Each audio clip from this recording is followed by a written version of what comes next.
Hajime Ishiyama gave us a generational masterpiece with Attack on Titan. He didn't just tell a story, he built a puzzle. Every piece was carefully placed, every twist layered with subtle hints that most of us only noticed on our second, third, or even 10th rewatch. The way he played with the audience's expectations was so masterful that no one could fully predict what was coming next. Take one of the most iconic reveals in the entire series, Reiner and Bazooka's true identities. When it finally happened, most of us had to pause, rewind, and ask ourselves, did they really just say that? If you watch this moment unspoiled, consider yourself lucky, and let me know in the comments how you felt while watching it. Here's where Ishiyama's genius shows. He had been sprinkling clues from the very beginning. During cadet training, when Eren was explaining how Wall Maria was breached, the camera focused on Reiner as soon as he mentioned the armored titan, and then shifted to Berkham when he brought up the Colossal. Subtle, but intentional. Later, during the female Titan arc, Armin deduces that Annie is after Eren and suggests everyone keep their hoods up to hide their identities. Yet right before the attack, Reiner takes his hood off, and if you look closely, the female Titan even smiles at him, which hints at a hidden connection. In Season 2, on top of Utgard Castle, when things looked hopeless, guess what someone was ready to blow everyone?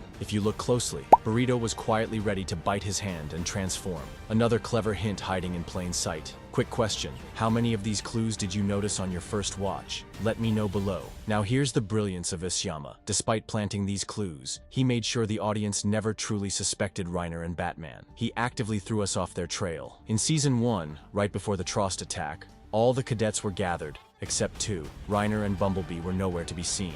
Normally that would be suspicious, but Ishiyama distracted us with two NPC cadets who looked almost exactly like them. One of them, Samuel, was even present during the Colossal Titan's attack and got injured but survived. Because of his resemblance to Berobero, nobody even considered that Boruto could be the Colossal Titan. Then in Season 2, when Titans appeared inside Wall Rose, Reiner turned to Bertholdt and asked, "Has the wall been breached?" To us, it sounded like genuine shock and fear. But what he really meant was, if we didn't break it, then who did? It was a line designed to mislead both the scouts and the audience. Isayama even used Ymir as a diversion. At Utgard Castle, she found a can of herring with Marleyan writing on it. Reiner lied, saying he couldn't read the language. By this point, fans knew there were traitors among the scouts, and this moment cleverly shifted suspicion onto Ymir. Later, her Titan form was also used as a decoy. When she transformed, it was a completely different Titan from the Colossal or the Armored, which made us think there might actually be 4 traitors, not just 3. In that same arc, Reiner had a flashback of Ymir eating Marcel. Notice something important. Ymir's pure Titan looked identical to her Jaw Titan. If it had looked different, it would have raised suspicion about how Reiner and Bluetooth could recognize her. Also, Annie was conveniently left out of this flashback.